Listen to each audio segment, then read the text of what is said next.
안녕하세요. 빅머니의 권미란입니다. 이번 달 마지막 주가 추석 연휴입니다. 바로 마지막 주 월요일 추석입니다. 지금부터 추석 표 예매 또 추석 선물 준비 때문에 많은 분들이 바쁘실 것 같은데요. 그런데 올해 전례 없는 폭염으로 인해서 흉작이 예고되고 있습니다. 추석 물가가 크게 꿈틀거릴 것으로 보여지는데요. 100년 만에 무더위에 작물들이 자랄 수가 없었고 8월 말에 있었던 폭우 때문에 비닐하우스가 부서지고 물에 잠겨버렸습니다. 이렇게 올 여름 기록적인 폭염과 또 거듭된 폭우로 인해서 농작물의 수확량이 줄어들면서 올해는 전례 없는 흉작 중에 흉작이라는 이야기가 농민들 사이에서 나오고 있다는데요.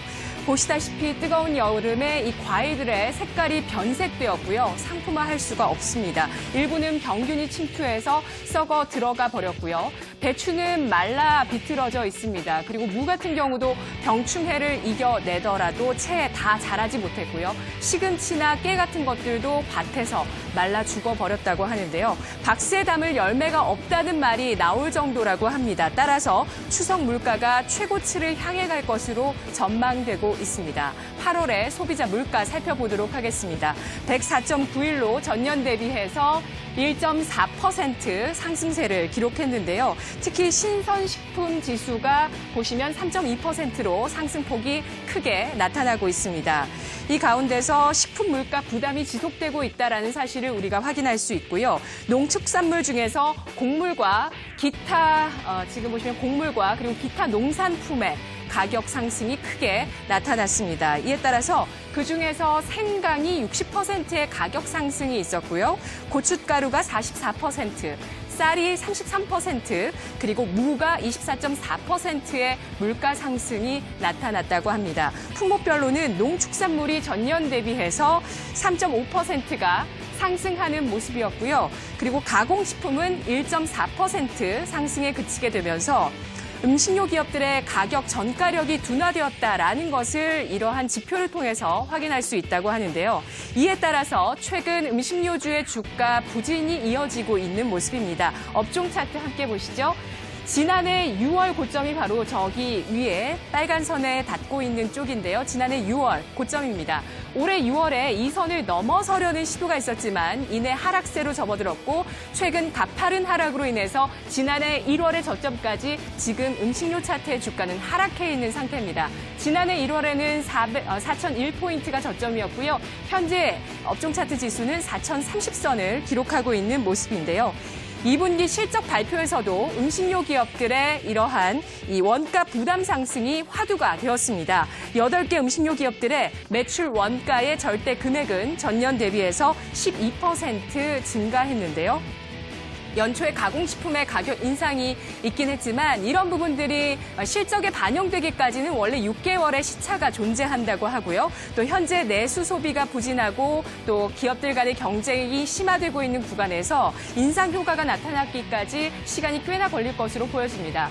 자, 여기서 인플레이션 부담을 이기지 못하고 기업들이 좀 더 가격을 인상하게 될지 아니면 버티는 구간에서 이들의 기업 실적들이 부진을 이어가게 될지 주목이 되고 있는데요. 장기적으로 인플레이션을 가격에 전이하기 용이한 업종하면 어쨌거나 가장 첫 번째로 떠오르는 것은 음식료가 될 수밖에 없습니다. 장기적인 차트 살펴보도록 하겠습니다. 보시는 것은 연봉 차트인데요. 1980년부터 지금까지의 차트입니다.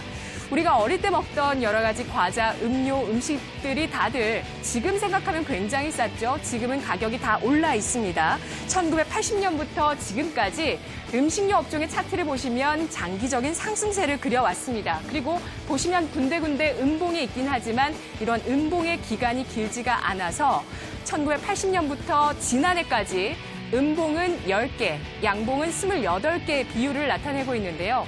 음봉의 기간은 전체 가운데 35%, 양봉의 기간은 전체 가운데 65%를 차지하고 있습니다.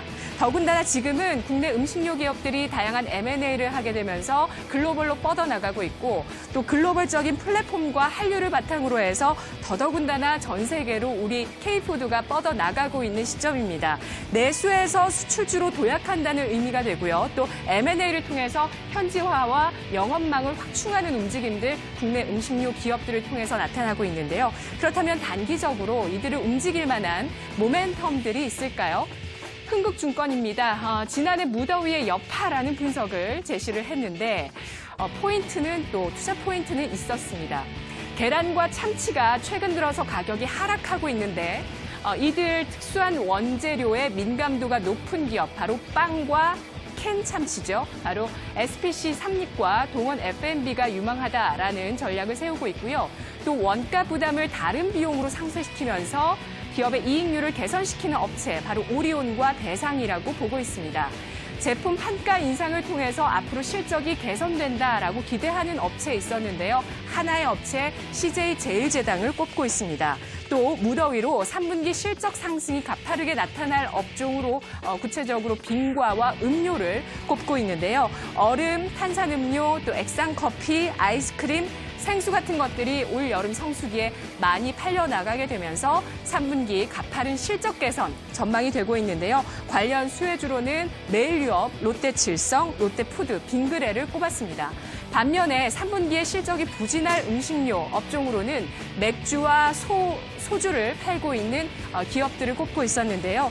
특히 맥주와 소주 시장이 지난 2분기에 시장 전체 규모가 2%, 0.6% 감소를 했고 7월에도 부진을 이어갈 것으로 7, 8월에도 부진을 이어갈 것으로 전망을 하는 모습이었습니다. 자, 마지막으로 음식료 업종 가운데 메가 트렌드를 꼽으면서 또 유망한 쪽을 찾고 있는 분석이 있었는데요. 하나투자증권입니다. 1인 가구가 증가하고 맞벌이와 고령화가 계속되면서 외식 인구들이 많이 늘어나고 있다는 점, 그리고 수직 계열화와 제조라인 설비 투자를 통해서 가격 경쟁력을 확보한 식자재 유통기업이 유망하다라고 보고 있었는데요. 특히 이 외식에서는 대형 프랜차이즈를 운영하는 기업들이 가격 경쟁력이 있다면서 이들 기업들의 성장세를 이 차트를 통해서 설명을 하고 있는데요. 여기에서 상장되어 있는 기업은 딱 두 가지 있습니다. 바로 해마로 푸드서비스와 디딤 꼽고 있고요. 그리고 식자재 유통 가운데서 CJ 프레시웨이와 신세계 푸드를 유망한 기업으로 꼽았는데요.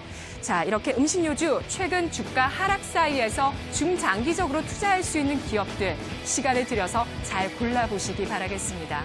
이 시각 주요 경제 뉴스 오상혁 아나운서입니다.